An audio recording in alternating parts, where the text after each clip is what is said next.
Hello and welcome to the two-man power trip of wrestling. This is JP, John Poz, and of course we are joined today by, it's going to be a long intro, so hold on one second here, a two-time WWE World Tag Team Champion, a two-time WWE Cruiserweight Champion, a WWE European and WWE Hardcore Champion, a former WCW Cruiserweight Champion, a former WCW Hardcore Champion, the innovator of offense, the vertebreaker, Shane Helms, Mr. Hurricane Helms. Welcome to the two-man power trip of wrestling. Good to have you. Good to be on your show. I got to correct on one thing though. The innovator of offense was Kane.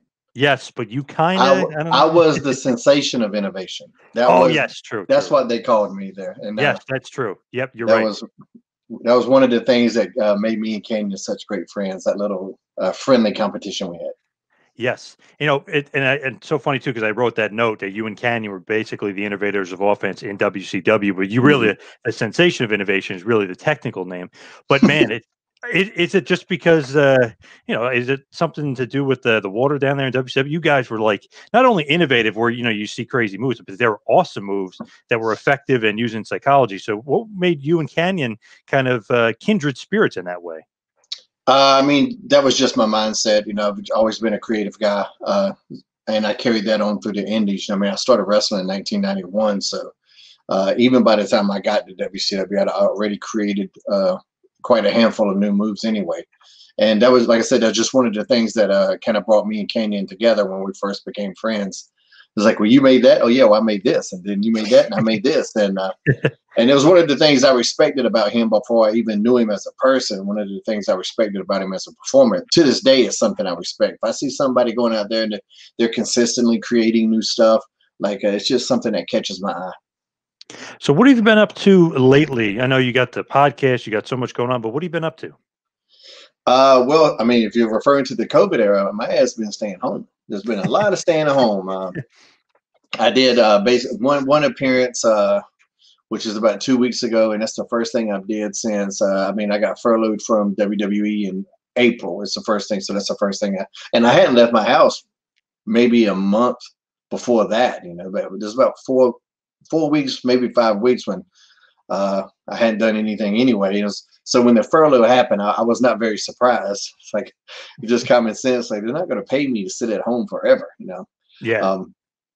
But I just kind of been chilling. I'm in a very fortunate situation in terms of my home life and stuff like that, and just kind of taking advantage of the time with the kids and the family. So, just being cognizant of the fact that I'm in a much better situation than some people, and being thankful for that, but at the same time, I don't want to throw it in people's face. And anytime you say something like that, to me, it always comes off, hey, just pat yourself on the back, buddy, while all these other people are suffering. I don't want to come off like that guy. Right. But I am very cognizant of the fact that I'm, in a pretty good spot. So when you were furloughed from WWE and you got your release, you're technically agent, producer, was it SmackDown, Raw? What was your role with WWE? I was mainly on Raw, and I would do most of the live events and all the pay-per-views. So I'm always curious about this. And I talked to Mike Rotunda about this recently too. It's like, do you have specific guys that you only work with, or is that's not the way it is there? It's much more of like a team effort. Like I said, I was only there for a year, so I really hadn't got to a point like that. Yeah, I mean, I know there were certain guys that I definitely worked better with, but it wasn't like, hey, we're going to give you this guy all the time. I know in the beginning with Otis, from Heavy Machinery, I had those guys for maybe 5 or 6 weeks, and I was specifically helping Otis develop. Let's start this shape, but let's start upping it every week, every time, and so helping him out with that character. I think over time, at least what I would have done is figure out what agents are good at and highlight that with particular talents that might need their help. To give you an instance, if you're a babyface, and this was going from a time before when I was there as a talent, if I was a babyface, having Ricky Steamboat as an agent was invaluable. Mm-hmm. Arn Anderson, maybe being a babyface wasn't quite his wheelhouse. When I was Gregory Helms the heel, I wanted Arn Anderson every single time as my agent, because that's where he excelled the best. So there's a lot of agents that have their strengths and weaknesses, and It's not an easy thing to do all the time, but if you can match up that agent with the perfect talent, that makes things a little easier. Absolutely. And I'm just like thinking of an agent and their role. Do they control a lot of what you see? Because let's just say, on TV now, you see maybe some spots are just like questionable, or maybe guys kind of going a little too crazy, and maybe not the flips and the flops, but maybe just no psychology, no selling stuff. Does an agent control any of that? Or it's just kind of here's the finish, here's what we need to do? Like, what's the agent's role in producing the matches? You give them your input. The agent's role is you take what creative wants and you tell the talent, and hopefully the talent can listen to what you say and go out there and do it.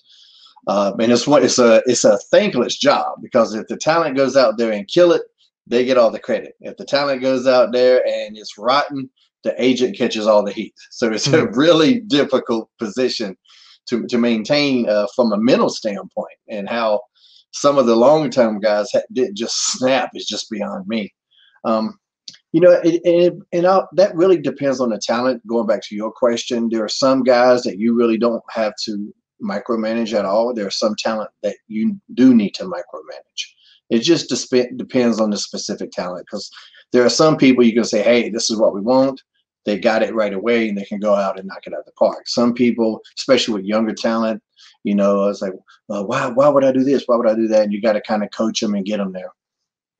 Because sometimes it's like, wow, you see some agents, you're like, wow, that guy, he's an agent. Don't know if he's specific to that match, but you're just like, I can't believe I see some of the stuff I'm seeing in the ring and just some of the craziness when that guy is an agent. So I'm always curious, like, do they have as much impact on what we see in the ring, and do they get maybe yelled at or something in the back if something happens in the ring that? Oh yeah, they get yelled at all the time. They'll get yelled out while the shit's going on.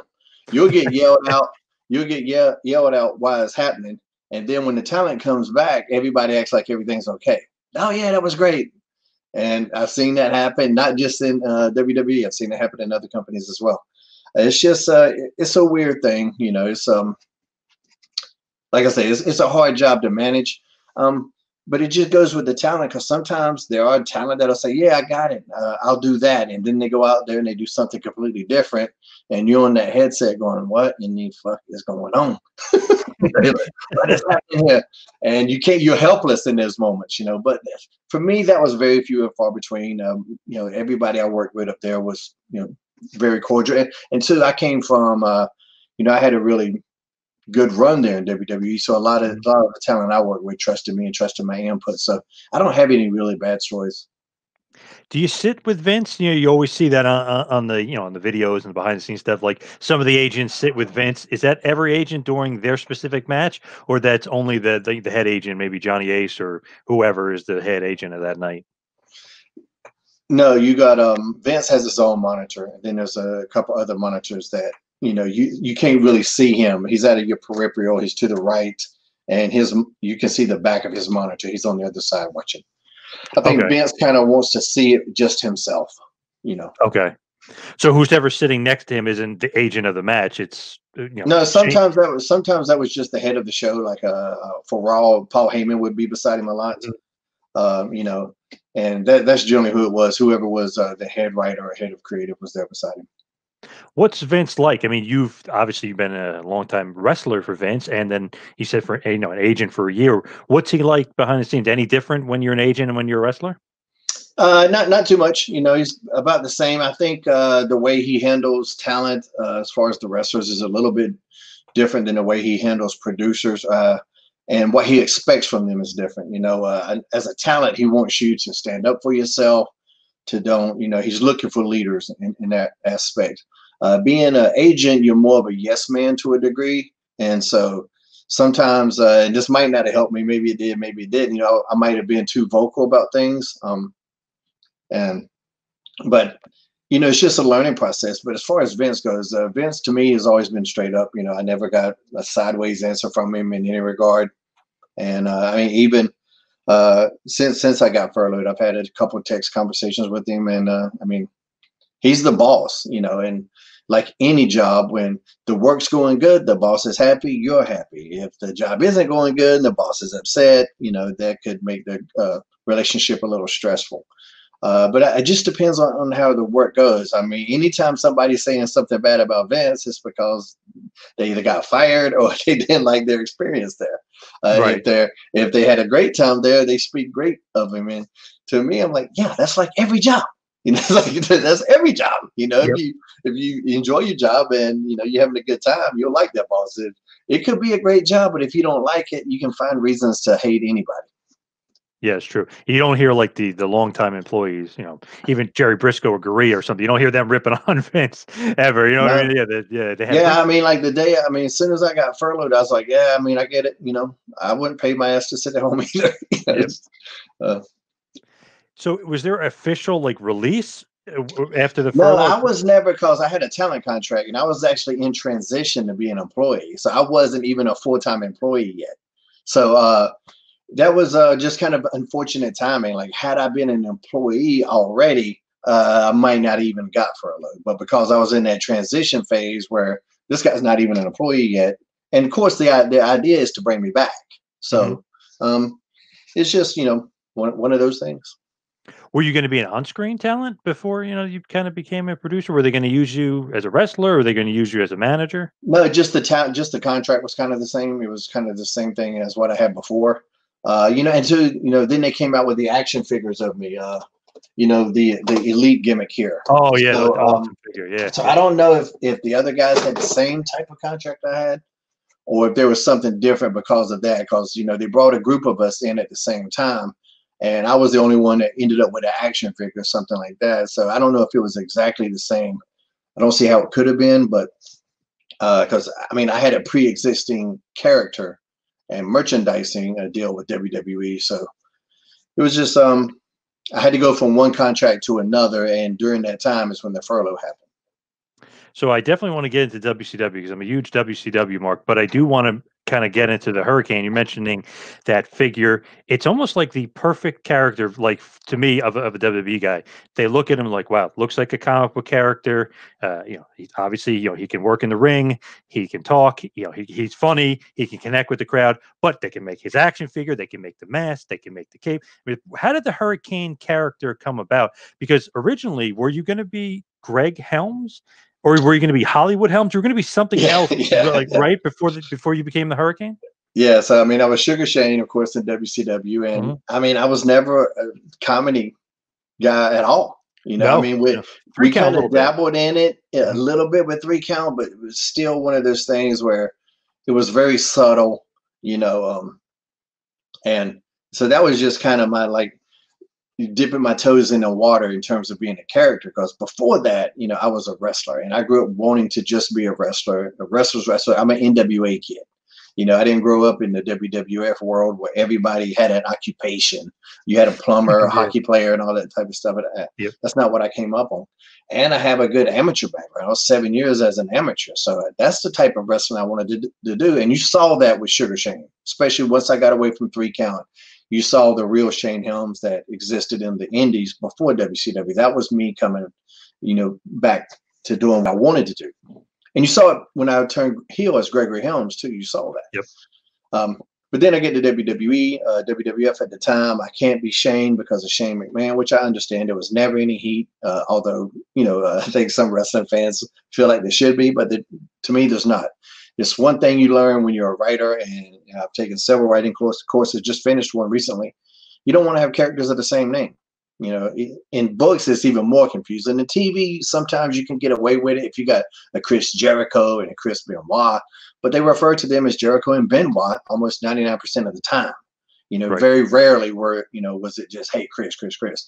So I understood that I wasn't going to be Shane. I was hoping I could keep Helms, but I was concerned about that because Triple H had Helmsley.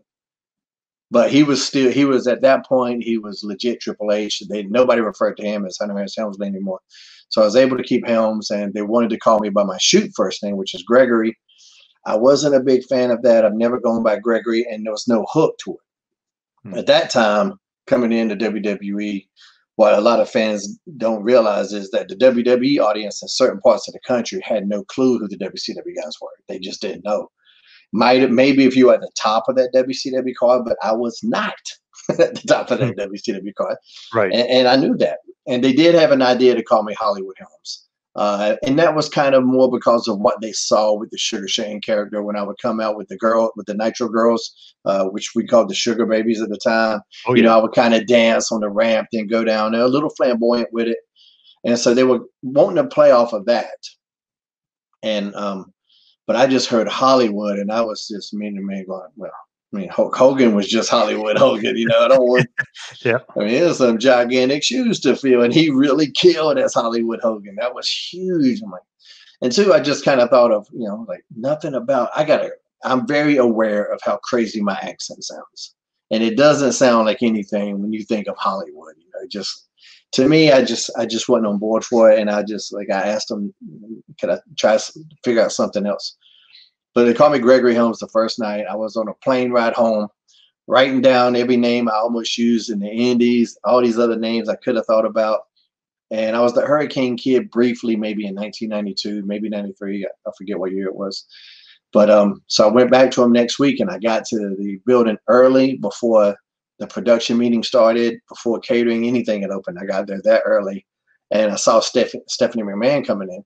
And Stephanie was the one who had told me the week before about the Gregory Helms thing and all of that. And I just went and said, hey, what do you guys think about Hurricane Helms? And she goes, you really don't want to be Gregory, do you? And I said, no. I said, it just doesn't have a hook. And I used those exact words. And when I said that, she was like, this kid's not an idiot, which that was a good, you know, that was a good sign. And so then she goes to the production meeting. I go to catering, whatever. A couple hours later, they're done. And Vince McMahon, I see Vince walking down the hall, and he goes, Hurricane Helms. I like it. And that was it. Nice. And then I was, but I still was Sugar Shane style. The little trunks, the little shiny robe type thing. The outfit with the actual superhero idea came maybe a month or so later. Is that you creating it? Is it collaborating with Stephanie and the writing team? And who creates the Hurricane character and the gimmick? The head writer was a guy named Brian Growitz at the time. You know, he's helped so many guys, Edge and Christian, Rock. I mean, just there's a slew of guys that he was the guy that he worked for. And I knew Brian only briefly, just conversations. I didn't really know him as well at all. But I wore comic book shirts all the time. I got the Green Lantern tattoo on my shoulder. And I think Brian had always wanted to do a superhero type character, but just had never really pulled the trigger on it.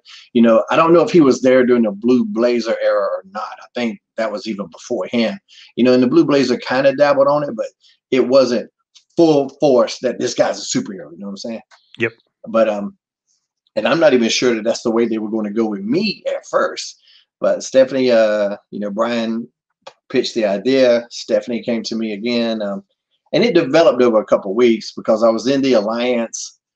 And it was, you know, there was like a Stone Cold Appreciation Night where I gave Steve Austin my Green Lantern shirt. There was what it started. I remember the first thing started. I had to do a backstage skit with Austin, and he was going to ask me about my tattoo, and that's all I knew that we were going to talk about. Like he was going to ask me about my tattoo, and I say something. And they were very loose with the verbiage. You know, Steve can say whatever he wants, you know. I'm hoping I don't mess up. Yeah, I'm nervous as hell about this whole situation. And I just started talking about the Green Lantern like it was a real person. And I don't know why. It was just what to me felt funny and entertaining at the time. And in the comic books, Green Lantern, maybe a year before that, had a big heel turn where he became parallax. And there was a famous issue where he dropped Superman with one punch. And so when Austin started asking me about it, I goes, yeah, he knocked Superman out one punch, bam.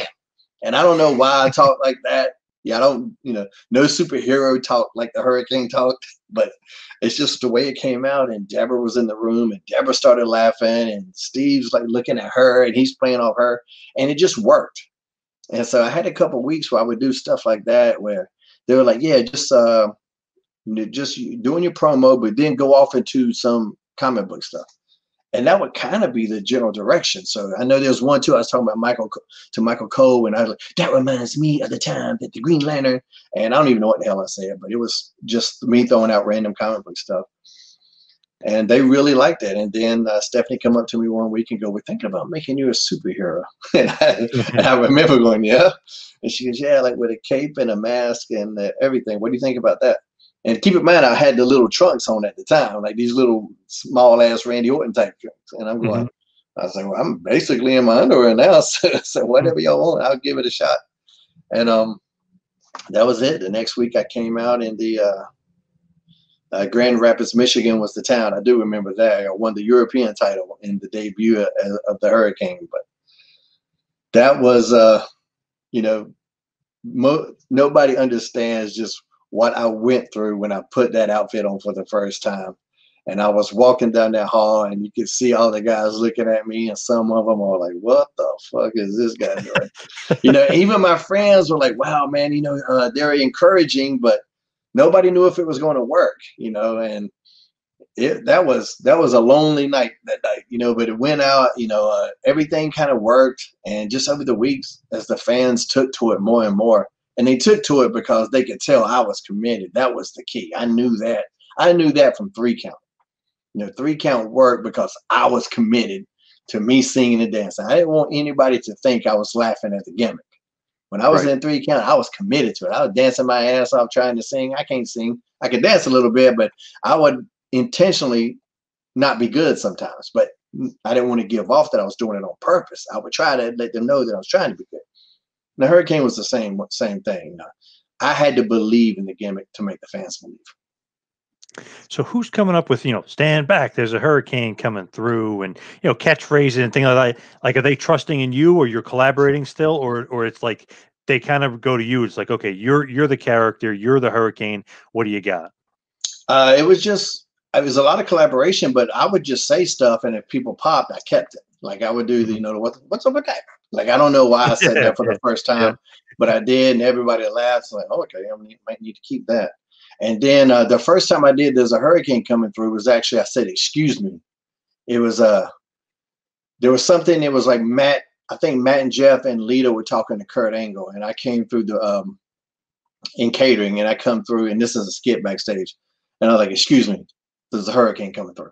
And when I said that, I was talking that Shane McMahon was kind of watching it. I don't know if he was producing the segment, but he was watching it, and I remember him popping over it and thinking that was funny. And so that was going to be my deal. And then I don't know who thought it had "Stand Back," but if you remember, Vince sang the song "Stand Back" on the Power Driver album. Oh, so yeah. whether it was the next week or the week after that, Vince had me. They had this audio thing set up where I would record the "Stand Back," and Vince actually produced that. And he has such a powerful voice. His voice is so much more powerful than mine is. I'm generally kind of soft spoken. And he would come in there and be like, "Stand back." And I'd be yelling that shit hard as I could. He'd be like, "No, do it one more time and really get in there. Stand back." And I was like, "Vince, this is all I got." I'm giving it everything. But a lot of that stuff you come up with on the fly. I know the pose, I was just trying to make a hurricane symbol, you know, with my arm. Like this arm would be like this and this arm would be back. So I was making like the hurricane symbol. That's where that came from. And like on a house show one time, it started with Big Show. I gave him like a shoulder tackle and he didn't budge. So I did the pose and I started winding up and I heard the fans start to pop. And that's something where when you get to the point where you can hear the crowd and feel them and stuff like that, you learn to what they react to, you keep. And that was a lesson Pat Patterson he told me too. He goes, on these house shows, you try everything. He said, what they react for, you keep. If they don't react, fuck it. And it's such a simplistic but brilliant piece of advice. Because I'll see people going out there and they're doing all this type of shit. And sometimes nobody's reacting. It's like, well, who are you doing this for? Right. If the crowd doesn't give a shit, who are you doing it for? It's a little different on television, but on the house show specifically. So I would hear him rumble about certain things, you know, doing the pose and just trying to add different little things. Because you have to keep in mind, I had no guideline to go by here. The only other character that was as extreme as that was Undertaker. He's the only character that was as fantastic. Mm-hmm. You know, especially coming out of the Attitude Era where everything was just edgy and adult, you know, to have those two really fantastic characters. He was the only thing I had to play off. And he had a much different push than the Hurricane did. So he's the only thing I got to go by, but we're working under really different parameters. And none of the agents were characters.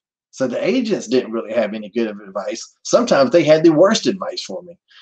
Sergeant Slaughter helped a lot because Slaughter had a couple good, years as different characters, himself. But it was so much of me just trying different things and sticking with what worked. But it was vastly difficult than most people realize. I had way more challenging things to deal with than the average WWE performer by far.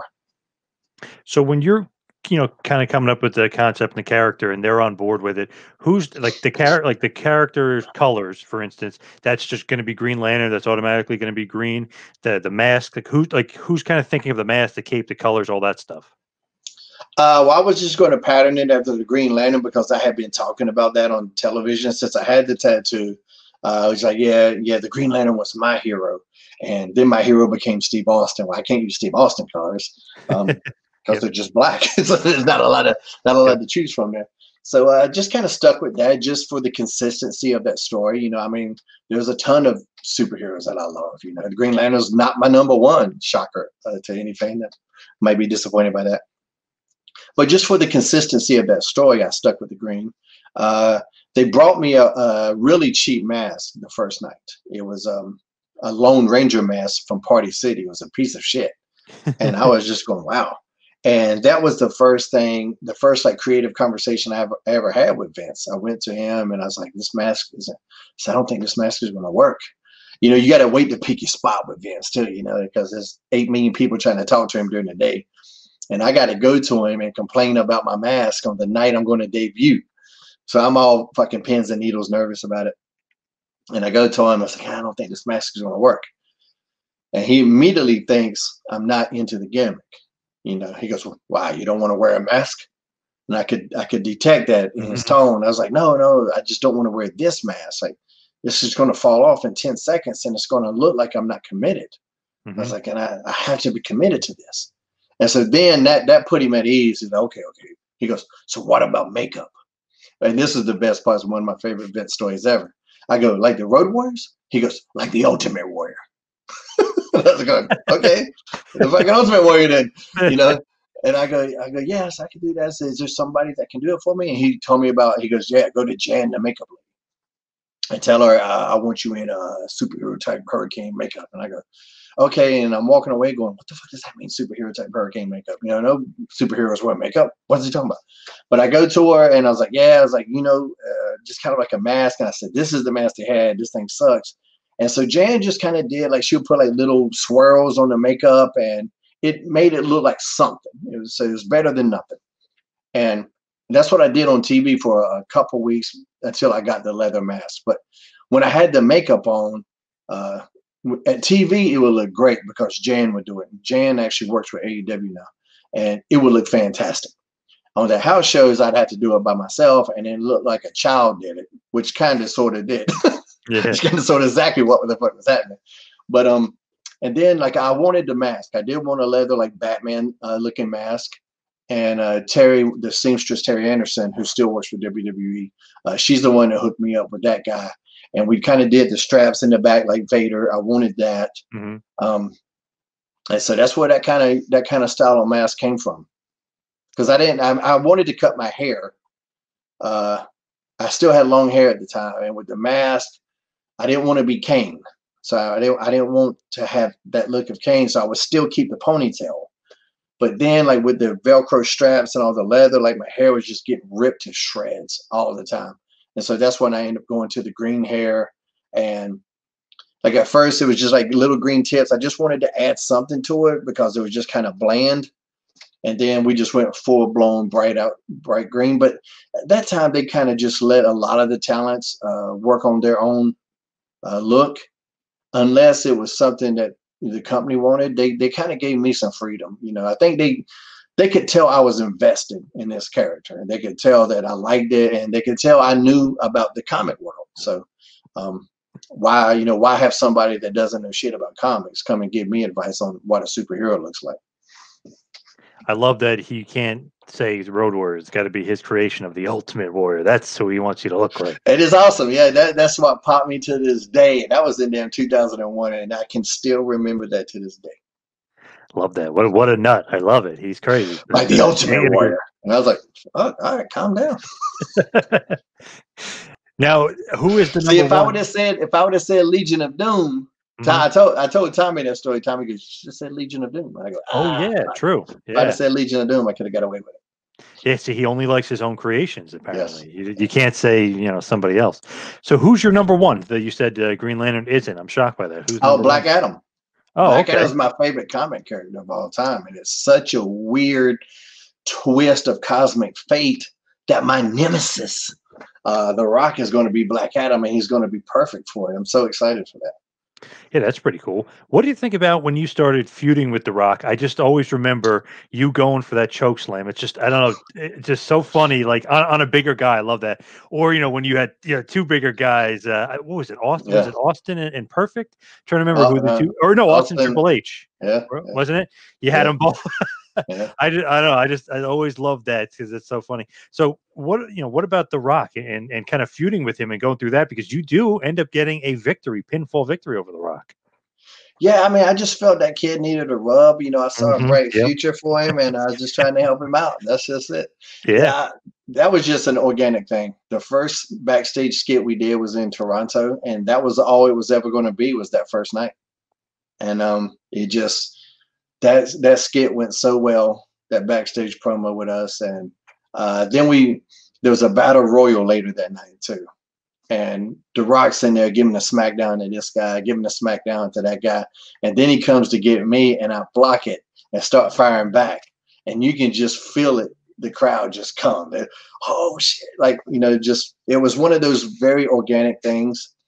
And after it was over, I was excited, but I thought that was going to be it. There were no plans for it. Nothing was discussed. Hey, we're going to do this, this, and this, and this for the next couple of weeks. None of that. It was just going to be that night. And so when I'm done with it, I'm happy because I know the skit killed. Everybody was talking about the skit when we were done with that. But then after the interaction we had in the Battle Royal, which was our first physical contact, I was excited about that. But you don't know if they heard that, because up in Gorilla, when you got the headsets on, sometimes you can't hear the crowd as much as you can when you're in the ring, of course. And so I was like, man. And sometimes creative just doesn't pick up on it. They just don't, So there's been a lot of cool things when you go to the back and like, man, something else going to happen, and then it doesn't. So I didn't know. But luckily they did. They did pick up on it that night. And more importantly, Rock did. Rock picked up on it. And so we just, week after week, we were doing these promos, and that was so much freedom with the two of us. Like when Rock picked out his phone and go, hey, it's nothing. He says he knows you. That was my line. Like I gave him that line. Yeah, they didn't. It wasn't a line for me, but he was gonna say I was 5 foot nothing, 100 pounds of nothing, and I just said, I asked him, I said, hey, do you got your cell phone? He goes, yeah. And I said, say it's nothing. He knows you. And he goes, oh. So we had that back and forth. We had good chemistry, and he appreciated that too, because I knew I'm getting the rub here without a shadow of a damn doubt.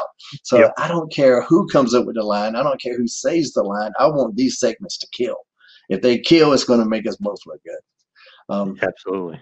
And then it led to the match. And, you want to talk about pressure. Now, that was some pressure. I've explained this to people, and I've asked them, I said, who do you think the pressure was on? And they're like, I don't know, Rock. And I'm like, why? He's going to WrestleMania. That match could have been terrible. He still would have been a Rock. Yep. If that match is terrible, you're never going to see Hurricane again. So, right. True. Yeah, a lot of pressure. 100% of the pressure's on me. I got to go out there with a top guy, one of the top guys, one of the most popular guys to ever do it. And now we know one of the most popular people to ever exist on the damn planet. Yep. So I got to go out there and carry all of that weight. So, but it went, super good. And, he loved it and I loved it. And it's one of those matches that people still talk about. They call it a mini feud. And it was because of the duration, but I'm like, it's weird that a mini feud, the memory of a mini feud lasts longer than most of the major feuds. Right. Yeah. So many people remember that feud. And the thing is, you guys did have great chemistry. It's that easy because it's The Rock, or it's not easy because it's The Rock? You know what I mean? Like sometimes it could be harder because of who he is and how popular he is. I'm like my style. I was very adaptable. I mean, not to pat myself on the ass too much, but you never saw me strike out. That's Mhm. one thing I always say. No matter where I was at on the card, and we can argue about what my success was, but I never struck out at base. I could adapt to anybody, and I was very proud of that. The way I trained myself coming up, I didn't want to be. I didn't want to be, regulated or whatever I was trying to say, to just one style. If you wanted to do some lucha stuff, I got you. If you want to do mat based stuff, I got you. If you want to do comedy, I can do that. You want to get serious, I can do that. I was very adaptable in that sense. So, and Rocky's good.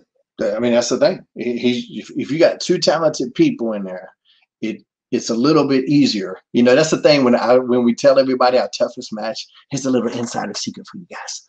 Our toughest match is never really our toughest match. The toughest match is when you're in there with somebody that sucks. That's Right. when it's hard. That's when it's difficult. So if you ask me my toughest match, I gotta say The Rock, and I gotta say Undertaker and Matt Hardy and Jeff Hardy and all these people. But no, they were physical. A lot of shit in those matches hurt, but they weren't tough in terms of the performance. What sucked, when it's tough, is going out there with somebody that doesn't belong in the ring and having to dig a performance out of that. That's when it's tough. Rock was super talented, and it was easy.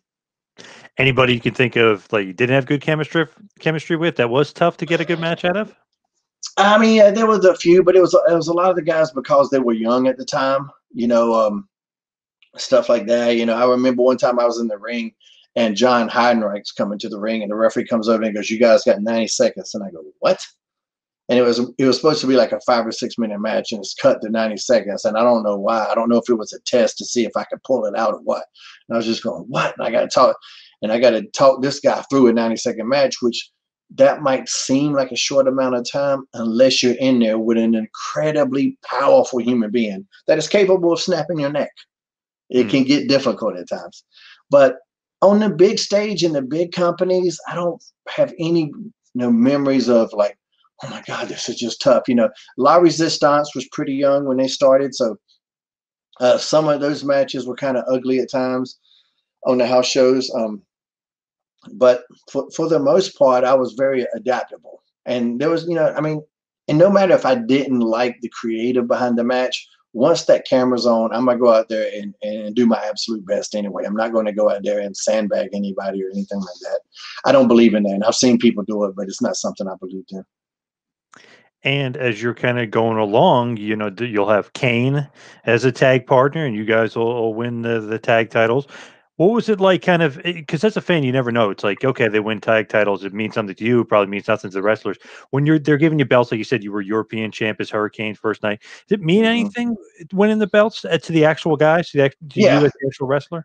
Some of them they do. Of course, the European was a get-over title to help the audience realize that the company was behind me and stuff like that. But there are some titles that you actually do, you work for, and when you get them, it is an accomplishment because there is a competition. The competition, it is backstage that you get and that's what I think those championships meant the most. We've kind of really did our business a disservice by, hopscotching and hopfrogging the titles around as much as has been done sometimes. Yep.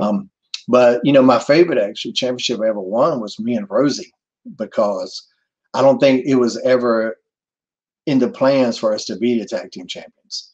But we worked so hard. I got him out of that SHIT costume. Yep. Me and an artist, Michael Borkowski from Syracuse, we designed his outfit for him, the new one. With the big R and everything like that, and and man, we worked hard. Came up with all these new moves and different stuff, and we got over, and we're killing on house shows. We're doing good merchandise, and there's all these things where, like, man, we should be the tag champs. We're putting in the work. We got over, and so when they finally did put them on us, man, we came to the back, and it was like the whole locker room was there waiting for us. And so there are moments when you do win those championships, and they do mean something. And it's funny because the superhero in training is kind of like a jokey thing, but it really shows you and it shows me as fans like, wow, they have a lot of faith and confidence in the Hurricane. They have Mighty Molly, like you almost have Yeah, like a stable. So it's like, wow, they're creating characters based off of this guy. They must have a lot of faith in this guy, and he must be yeah, over. yeah. I mean, that the strength of my character created three different characters: so Mighty Molly, Exactly. Super Stacy, and the superhero in training Rosey. Yep. That was all the strength of my character, So I was doing something right somewhere. Yeah, I always think about that. It's like, wow, you think of like who's like kind of the leader of the stable, or who are the offshoots, who's being created off that character, and it was all created off the Hurricane. So is this at one point where they're looking strong in you? Are they going to give you a bigger push, or are you kind of stuck in a certain spot and you're not going to be getting a bigger push? There were certain people in creative and in the office that felt that the superhero could only go so far. And, I kind of see where they're coming from, but at the same time, if you look at, what superheroes have done in Hollywood, obviously there's a huge market for people that like that Yep. sort of character. But still, I was constantly fighting that battle. And because I got so good at the comedy, they would sometimes forget the wrestler that Shane Helms is. And that was always the struggle that I was dealing with, to a point where I remember Ric Flair talking to me one time, and he's like, "You're too good for this gimmick." Because of course Ric Flair's an NWA guy. He's a wrestler. He knows how I could wrestle and stuff like that. Because we would work on house shows, and I was out there doing all this stuff with Ric Flair's, and fans are loving it, but they're not going to let Hurricane do that on television. So he understood the challenges, and I was so blessed to have a Ric Flair give me that kind of guidance. And that's when Gregory Helms the heel came about, was shortly thereafter. I felt I had to remind these people of the performer that I really was, because they were lost in the comedy. Same thing that happened to Jerry Lawler. Like, people don't understand how good Jerry Lawler was before he became the commentator, funny guy in WWE. I mean, Jerry Lawler was amazing. Hmm. And taken very seriously, but he got so good at the ha-ha. And then, like, it's the same thing in Hollywood with comedy. You hardly ever are going to see a comedy get the Oscar, although it might sell the most tickets. It might be the movie that people love the most. They won't give the comedies the accolades. They won't get the awards. I remember Steve Martin talking about how Eddie Murphy, and it was in one of the Nutty Professors, where he played every character around the dinner table. Oh yeah. Yep. And he was like, and Steve Martin was just going on not necessarily a rant, but he was going on a diatribe about it. And it was just like, how does he not get an award for that? Like, that's the most brilliant thing I've ever seen. And so comedy and wrestling has that stigma too. Like, if you're funny, they're not going to take you seriously, which is so weird, because the same Tom Hanks that was in Big is the same Tom Hanks that was in Philadelphia. It's the same human being. It's the same performer, so they got lost in the character. That's how good I was at the character. I convinced them that I actually was that guy. So then when I became Gregory Helms, I had to remind them who I was. And I remember Arn Anderson, after maybe like my third week as Gregory Helms, and I was just going out there either on Sunday Night Heat or something like that, and kind of getting into the groove of it. I came back, and Arn Anderson goes, "Damn, kid." He goes, "I forgot how good you were." And I was like, "Oh, I appreciate it, man." And as I was walking away, I was going, "Wait a minute." Is that a compliment? Damn. It was a huge compliment, but at the Yeah. same time, it validated what I knew. I was like, they forgot who Shane Helms is. They got so wrapped up in the Hurricane that they forgot who Shane Helms is. And so I had to remind them. And it worked, because at that particular time, Gregory Helms, that was my best in-ring body of work. And I was the best heel in the business that year. Nobody liked me. I wasn't selling merchandise.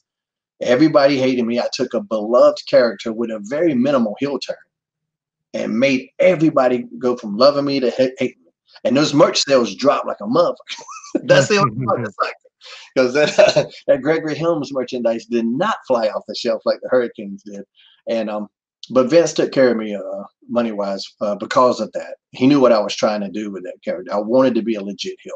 I didn't want to be a tweener. And there's nothing wrong with tweeners. I think the way tweeners are looked at is a little less now than before, but I didn't want to be a tweener. Tweeners have a very important role in this business, but that's not what I want to be. I wanted to be a legit heel. I wanted people to hate me. I wanted them to despise me. And so that's what I did with Gregory Helms, and it worked for the most part. And with the second reign of your cruiserweight title, you had 385 days as champion. So, in a period of time where WWE kind of didn't really give long title reigns, maybe like Cena when he had a long run with the world title, which is different, but they didn't really give too many long title reigns for sure. And 385 days cruiserweight title, which they were flip flopping around like crazy, was pretty damn impressive. Yeah, it was. That was fun, but at the same time, I would be wrestling for the United States Championship here and there, and I would team up with somebody and go for the World Tag Team titles. And I'd wrestle. I wrestled Rey Mysterio when he was the heavyweight champion. I wrestled Batista when he was the heavyweight champion. So I was doing a lot. I did more from a visibility standpoint with that cruiserweight title than just about anybody had in the couple years before me, because it kind of lost its way here and there. The cruiserweight title is sometimes you're a victim. It's a victim of its own success, because if you get successful in that division, they want to take you out. And so I had the conversation with Vince. He told me I'd outgrown the championship, and he didn't mean from a physical standpoint. He meant just but I was a bigger cruiserweight anyway. Mm-hmm. People think that I'm 5'5" until they see me in person, and I'm 6 foot, and they're always shocked by that. So that's always funny. But Vince, like he told me, you've outgrown this, and we'll figure something out. And I was actually wanting to lose it to Jimmy Yang. I thought Jimmy deserved it, and but they ended up doing something. I think Chavo ended up with it, and then Hornswoggle, and then they kind of did away with the division at that point. But there was a match when Rey Mysterio was the heavyweight champion of the world, and I'm the cruiserweight champion, and we're face to face, and it was just, do these weight division titles mean anything in WWE anymore? Because that particular match was just odd. When you got the cruiserweight champion, and I was 40 pounds heavier, half a foot taller, maybe more. So it was strange, but I super enjoyed that run, and I loved carrying the banner of the championship for that long. So what happened after? You had a neck injury? Like what kind of happened after? Yeah. Shortly thereafter, I was teaming with Chavo a lot, and there was a lot of good conversations about what me and Chavo would do. And I was hearing a lot of good conversations about me, myself as a singles going forward too. And then just, unfortunately, my neck just went out. It wasn't one spectacular moment. I'd been bumping since I was 13, and that was in 1988. I had my first match in 91. So and my style was very bump heavy. And so my body had just taken a lot of beatings at the time. And one day I go to do push-ups before a match, and I can't do but like 3 or 4. And it's like I'm pushing up as hard as I can. I can't get up off the floor. And I knew something was odd. Benoit was watching me, and he came over, and Benoit was the one that told me it was my neck, because he had his a spinal fusion as well. And I tried to constrict my tricep, and my tricep on my right arm, I think for a lot of guys it's still left. I'm not sure why, but for me it was my right. My tricep wouldn't constrict and or contract. And I was just like, man, what in the world? And I wasn't in a significant amount of pain, not by my standards. Being a pro wrestler, you're beat up all the time, and you're just kind of used to being in pain. When you're not in pain, that feels weird, to us. Right. Right. Yep. And I still wrestled that night, and I think twice the next day, because we had a double shot that weekend. And I go get an MRI on Monday. This was in Baltimore, and they did 2 MRIs on me, one on my lower back and one on my neck. They do my neck first. So I get out, I get a breather, bathroom break. Now I'm going in, I do the back MRI. And I don't know if you've ever been in an MRI, but you're in this tube, it's loud as shit. It's like 30 minutes. And claustrophobic too. And by the time I came out of the second one, they'd gotten the results of the first one, and they're ready, they're planning a surgery. And I'm like, what? Wait, let's slow down here. What the hell's happening? And I guess they could tell by the shading that my neck had been broken for about 4 months. Oh my God. Wow. Yeah. And I was just, it's what you do as a wrestler. You fight through the pain, not even a wrestler, but as an athlete. Every MMA fighter is going to that cage injured. Every football player is stepping out on that field hurt. It's just what we do, they were scheduling the surgery. The surgery was going to be in San Antonio, Texas. They were concerned about the turbulence from the flight that anything could snap my neck, because my vertebrae were digging into my spinal cord. And if you sever your spinal cord, generally one of two things happen. You either die or you're paralyzed for life. So there's a lot of concern about even the flight. Well, I'm in Baltimore. I can't drive to San Antonio. That'll be just as bad. Right. And so we did the flight, and I had the surgery, and it was so bad they couldn't even write me off TV. They don't want to take any chance about anybody touching me backstage. Nothing. Just I had to go, and I talked to Vince, and Vince was like, "Man, this sucks," and he was very nice about everything, and I just disappeared. I was there 1 week and gone for 18 months. Wow, was that hard, kind of rehab and getting back? I mean, neck injury. Oh yeah, brutal. That's the worst. Yeah, that was. There wasn't a lot of pain after the surgery happened. Just as the nerve is rebuilding, you get all this fire in your elbows. But like I wasn't walking around in this debilitating pain, but I was in a neck brace forever. I had to sleep sitting up for a while. And I mean, it was really rough. I was never quite the same performer when I came back from that. At least not until, I came back from that, and then I got released from WWE in 2010. I had a motorcycle accident in 2011 that took me out for a while too. But in about 2015 and 16 was when I got back to what I thought was 100%. And this guy's banging again. And I was on a really great run. And when WWE called me up to be a producer, which kind of sucked, because I was like, man, this might be my last run. I'm in my best shape ever. I need this, So that was a tough decision to even accept that producer gig in that regard. But, I thought it had, this is pre-COVID. I thought that was the future, or what, the best route for my future. And but yeah, that spinal fusion, you're never the same after that, no matter what anybody says. And I guess you and Matt Hardy, were going to be wrestling, right, in TNA before WWE scooped you up for Impact Wrestling. What was that?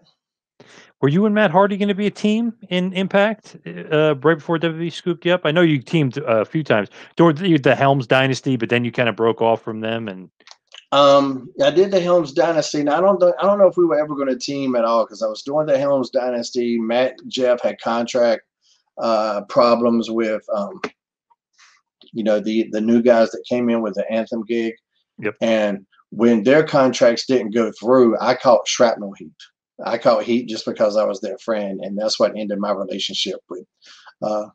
It was nothing I did. It was that was one of those, hey, let's screw over this guy for absolutely no reason deals. Because you're friends with the Hardys forever. Yeah, I mean, so there was a reason, but there was no reason for me specifically.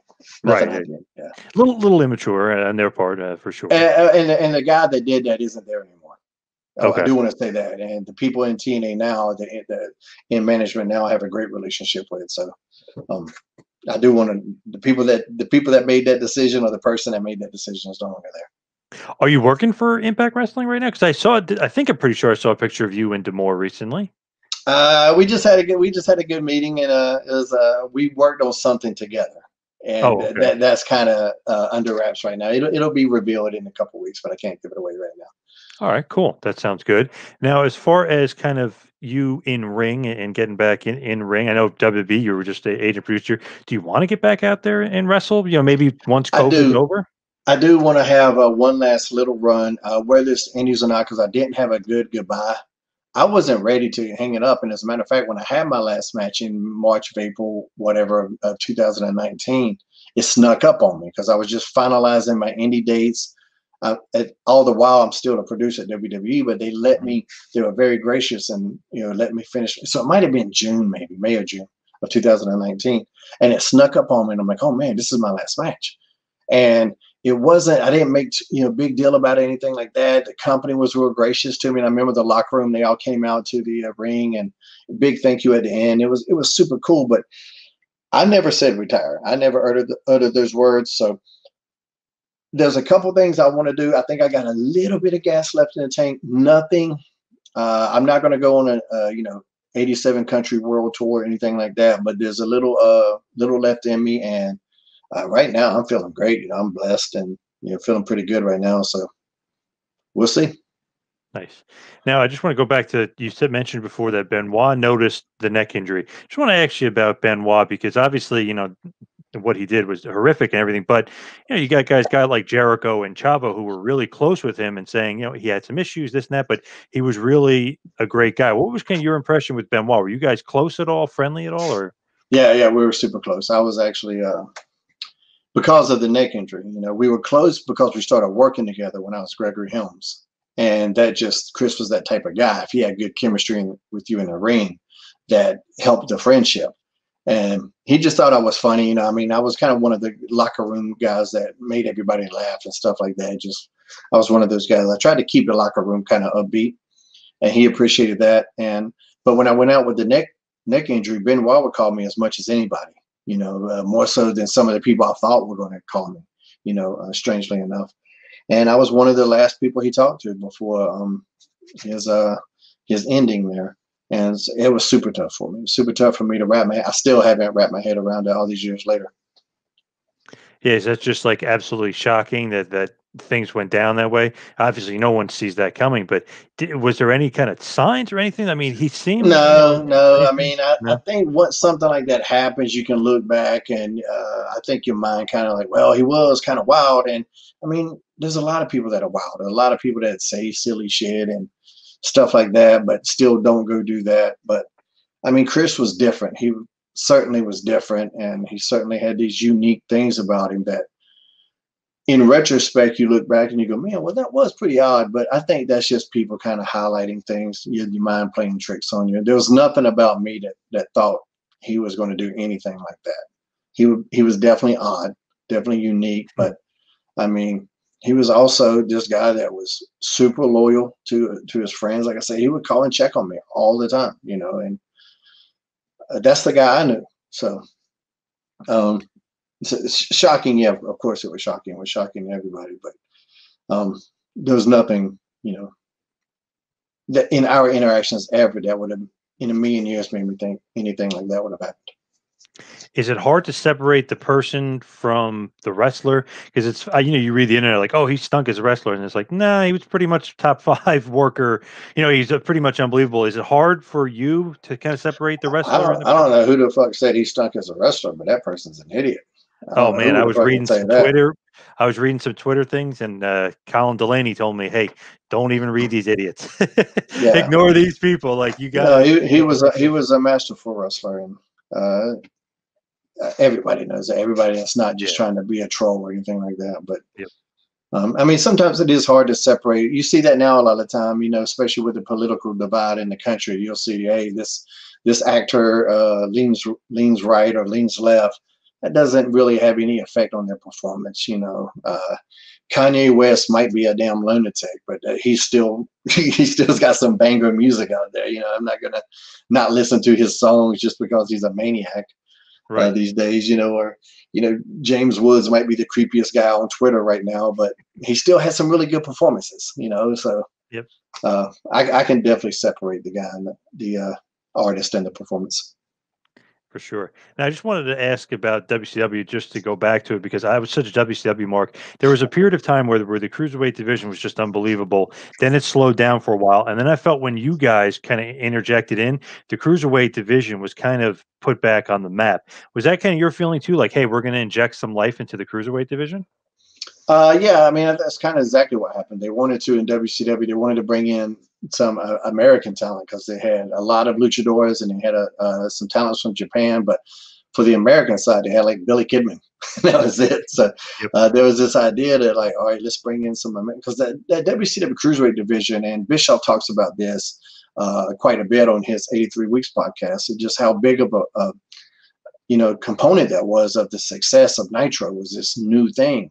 Yep. And if it wasn't for what Bischoff did with that Cruiserweight division, you might not have never seen guys like a Rey Mysterio and stuff like that, and how that really changed the perception of smaller guys in the business. You might not have ever seen me, period. So all of us owe Eric Bischoff, a drink at the bar in that regard. But like all divisions, there's ups and downs. There's been times when the heavyweight title didn't mean shit, So there was time when the Cruiserweight title too might not have, I know there was times like Prince Ikea had it, and he was like, "Why is this happening here?" And he painted it purple and shit like that. So there was definitely some low moments, but I know like it really started to pick back up. And what they were doing with Sugar Shane at the end, I thought, we were having some of the best matches on the card almost every single night toward the end. Yeah, like you said, for the sensation of innovation, Sugar Shane. Where did that come from? Is that Jimmy Hart kind of creating the music and the dancing and that? Like who, or is that you coming up with that stuff? Because the theme song is great too. Which part? Which song? Like the Vertebraker, like that. I wrote the Vertebraker, and I based it off a Wu-Tang song clone. Not ODB, who was a member of the Wu-Tang Clan, had a song called "Shimmy Shimmy Y'all." And if you listen to "Shimmy Shimmy Y'all," you can hear or you listen to Vertebraker song, you can hear the little piano, the same similar piano keys. And I just gave that song to Jimmy and was like, "Hey, can we make something out of this?" And he got a group, I believe they were called Boys with the Bass, or Boys in the Bass, or something like that, out of Tampa somewhere. And he got them to. They had to modify the lyrics a little bit, but they took my lyrics and put it to Vertebraker. That is great. And of course, the 3 count song, which everybody knows and loves. Is that Jimmy Hart or is that you guys too? Jimmy Hart wrote that, except for the parts where I would rap. I wrote my little rap parts, but other than that. So on one of the songs, it has a dual credit with me and Jimmy Hart. The other song was all Jimmy. Nice. Did you like 3 count? Was that kind of your way in the door thinking that? And then It was just a way in the door. I never grew up on that type of music, didn't like that type of music, but I liked the gimmick once we got into it. And it was a lot of fun. Now, as we head towards the finish, winding it down here, just like a generic question, I'm just always curious because literally, like you said, you've been wrestling since '91, wrestling in Omega with the Hardy Boys, starting out all the way in North Carolina with all those guys. Obviously, WCW, Chavo, you and Chavo Guerrero tore it up many, many nights in WCW, especially towards the end in 2001. Love those matches. Do you have some favorite matches? Hurricane, just maybe in your career, some maybe favorite opponents, something that sticks out? Yeah, there were a lot. I know in WCW, my first the ladder match at Starrcade stands out. If you don't start, we stole the show at Starrcade, so that kind of speaks for itself. Yep. Best match in ladder match in WCW's history. That was very special. There was a Super Brawl match after that, maybe a month after that. And that was the start of the Sugar Shane run, was that one. So there's a couple moments in that match with Jimmy Yang and Evan Courageous have a shit fest. Yes. Which yes. and I was watching my push go down the drain as that was happening. I'm going, oh my God. They dug a hole, but the last couple minutes of that match are fantastic. And we made the people forget that happened, and we got back on the right track. That one I was really proud of. My first match with Chavo, I believe it was Sin. I was really proud of that match. The match I won the championship was fine, but we took the advice of an agent that we shouldn't have, and didn't listen to our guts on that. We both have talked about that. But the one before that, like I said, I think it was Sin. That was the better of the ones. Sin and Greed, yep. Yeah. So I think Greed was the one I won. It's just still fine. It's a good match, but I think I like Sin better, even though I lost. But the match I felt was better. Going to WWF, there's a match with me and Lance Storm against the Hardy Boys. Maybe it was at one of the No Mercy pay-per-views. Lance was one of my favorite tag team partners ever. I was really enjoyed that. Very proud of that one. You got the Rock stuff, of course. I remember my match with Paul Burchill, the career versus mask match. I was really proud of that. I had another one with Matt Hardy that was a singles match. That might have been at No Mercy too, a different year. Maybe No Mercy was just my pay-per-view. But I was, as Gregory Helms, one of my favorite performances was against The Undertaker. And it's more because the directive I got was we need The Undertaker to look awesome. We need The Undertaker to be a killer. We need him to look as best as he's ever looked. And I was like, all right, I got you. And we go out there, and it's the first time we ever touched. And for me, the second I come out that curtain, like you see me selling The Undertaker. From the second I'm walking down the ramp, I'm selling The Undertaker. He's not even at the ringside yet. I'm in the ring, just my facials. I'm talking to the referee. I'm upset about this situation because Teddy Long put me in this match. Teddy Long made me go one-on-one with The Undertaker. Yep. And then when that gong hits, and I'm like, man, damn, like just everything about that. That's one that I show to people, and it's like it's more than just physical. Like your face, you can tell a whole story with your face. And I told the whole story before we even touched. You knew exactly what I was going for here, and we had super good chemistry. And we've talked about this, shortly thereafter when I had the neck injury and was gone, and we never really got to do anything again. But we've talked about this since then. I was like, man, I wish we could have done more. And he's like, yeah, me too. He's like, that chemistry for the first time ever, it's hard to duplicate. But I went out there and made him look like a monster. He gave me what he said was his highest choke slam ever. And then gave me the tombstone as well, which he didn't do the tombstone on TV all that much. But he was like, no, that was good, because just taking the choke slam isn't as good as it takes the choke slam and the tombstone to beat me. And I remember coming through the back, and it was a standing ovation. They were like, man, that looked like Taker from 20 years ago. And I was like, cool, and he came back and he was super happy with it. And like, if you watch it, you go, man, Gregory Helms gets killed.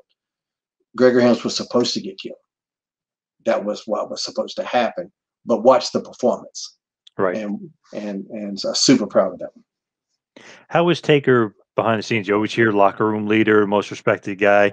Is he easy to deal with behind the scenes? Hey, man, I got to go soon. Sorry. I texted you a couple of times. So let me go, hey, man, I got to go. No, I want to tuck my kids in. Taker's the best, man. He's a locker room leader. If you need advice, he's there for you. Don't go asking for advice and then not do the shit, though. He's just, man, he's a leader. He wants everybody to succeed. He never felt threatened about his position. You know what I mean? He wanted to elevate everybody. Man, he's just, in terms of a locker room leader, he's the definition of what you want. All right, as we finally wrap it up, sorry, I did miss that text for you. What is like all your social media? Let's Twitter, Instagram, just to get all your plugs and everything out there. Oh, at ShaneHelms.com is everything on Twitter, Instagram, Facebook, Tumblr. Still, that's where you find me. And I'm the most active pro wrestler on social.